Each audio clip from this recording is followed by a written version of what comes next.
Yesterday, Esther found herself feeling exaggerated well-being. It was like everything in the universe was just in a position of waiting for no other reason than to please her. She thought the universe does revolve around me. Do you think it's possible, no matter where you are standing or what environment surrounds you, that you could choose from whatever that localized buffet of life is, that you could choose in the vortex content no matter what? Well, then you know what Source knows. So you are not needing a feathered nest in order to be vibrationally attuned to who you really are. Is that what you're saying to us? Yes. Do you like a feathered nest?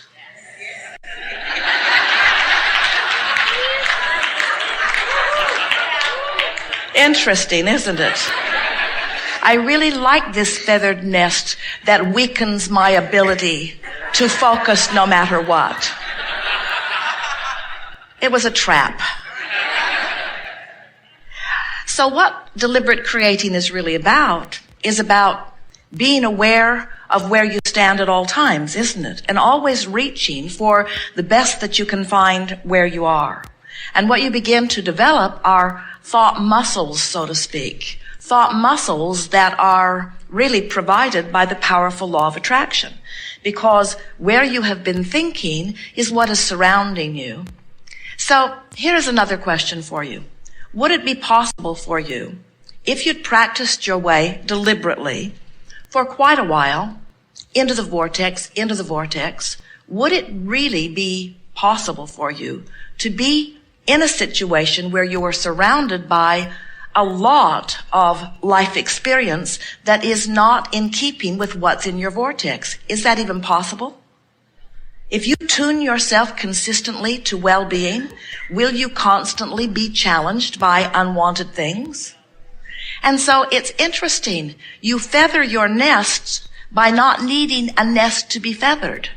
In other words, the way you provide a chronic environment that is really pleasing, where you just parlay it into higher and higher experiences of well-being and interest and satisfaction and fulfillment. The way you do that is by not needing your environment to be any special way in order to feel good, but by practicing feeling good no matter what. Practice feeling good when the environment is pleasing. Practice feeling good when the environment isn't pleasing. But now, here is the most important question of all. If you are practicing feeling good when an environment isn't pleasing, is there effort involved in that? Yes, there is, isn't there? Because you're surrounded by unwanted things, so you're focusing deliberately on more wanted things, even though there are unwanted things there. There is more effort in that endeavor, isn't there? Do you think that's what this art of allowing gathering is teaching you? Is it about efforting? It would seem so to some who are sort of monitoring what they are saying or monitoring what you are saying.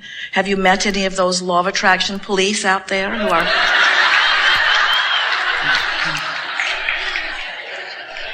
are watching your words and watching their words and pouncing on you if you should deviate from their version of what law of attraction is? But what we're wanting you to realize is there's efforting in all of that, isn't there? In other words, standing outside of what you want, determined that you're going to focus in a better way, it takes effort, and we do recommend it. It's better than sloppily just going with whatever crowd is around you. But the reason that we're playing with you in this distinct way is because when you are in the vortex, does it require effort to stay there, or as much effort to stay there? In other words, so if your quest is for ease, then your quest is for alignment or allowing. And if that really is what you are going for, if you have lowered the barricades from yourself, if you have set yourself free in the sense that you're not monitoring yourself, you're not beating up on yourself, you're not so diligent and efforting so hard to make sure that each and every step or thought or word is the right one, but instead you have this soft, flowing, free, good feeling of knowing the ease of well-being. We want you to adapt to not a lazy world, because you are ambitious, brilliant creators, but to a calm world, to a world of ease and flow, to a world where the laws of the universe do the work, and you accept as your work alignment with the currents. Alignment with the currents of well-being, alignment with the currents of creation, alignment with the currents of the vortex that you have tactfully created, alignment with who you really are, alignment, so that you move through this life experience somewhere in the vicinity of satisfaction and exhilaration in that range.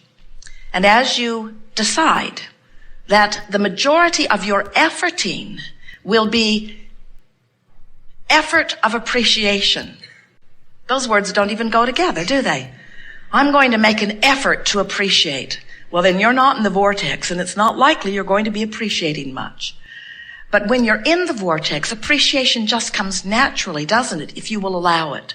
So what we're really saying to you, you now know who you really are. You now are tuned to the energy of your vortex. You now have the ability to keep it going in that way.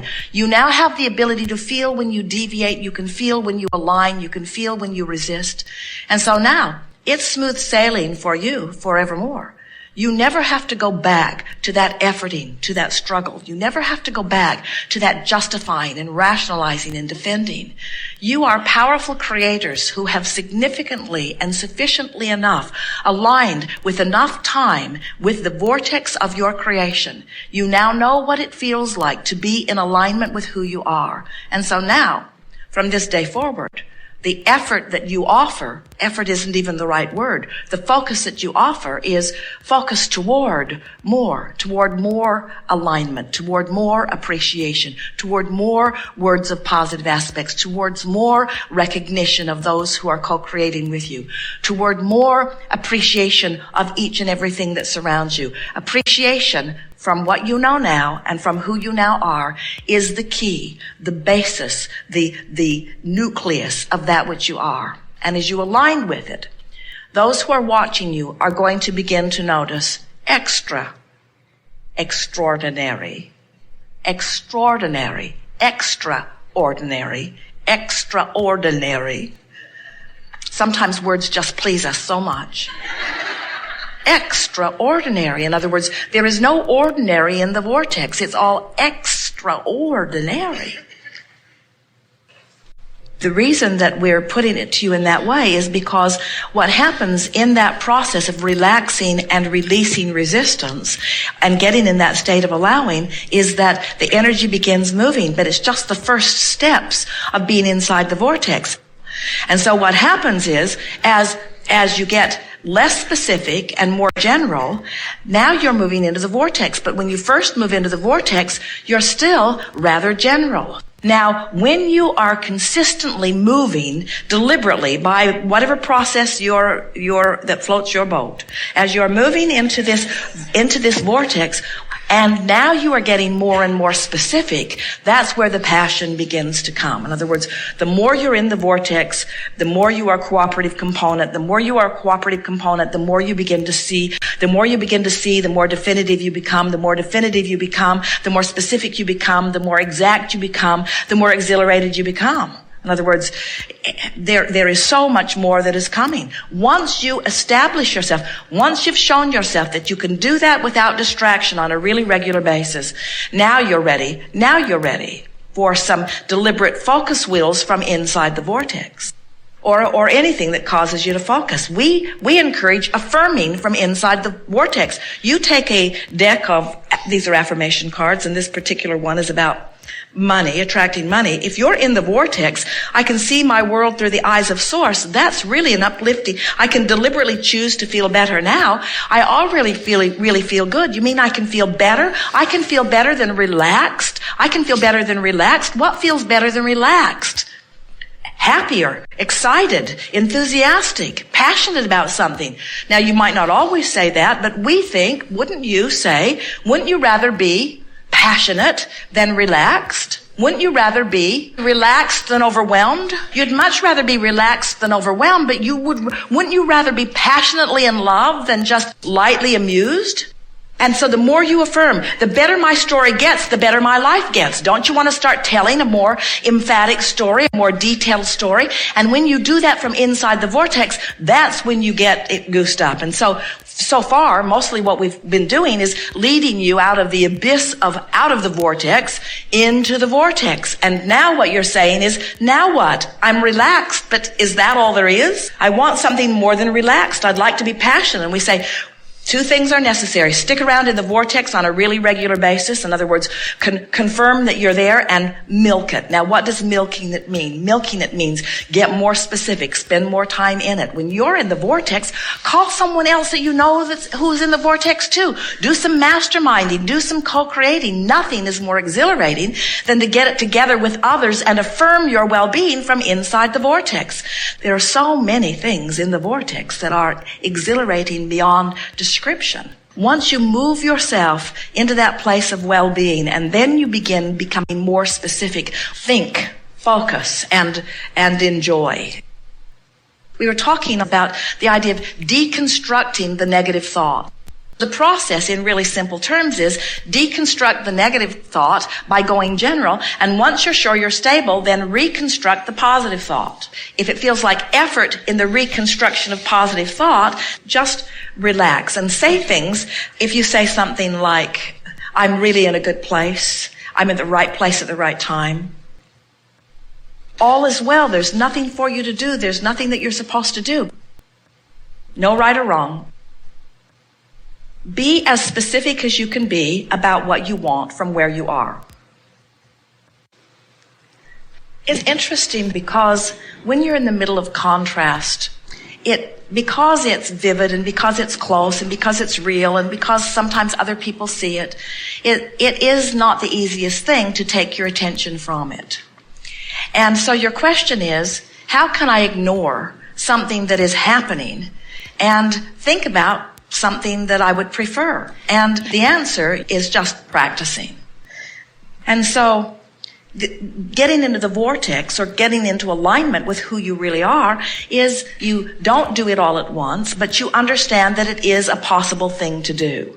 In other words, you understand that there is some place that you want to be that you currently are not, and you don't freak out, you don't turn around and run in the other direction, you don't have a meltdown. Instead, you just focus and you expect good things and you expect a path to open. And as you do, the resources, you see, what you want, where you're really going, is a vibrational match to who you are.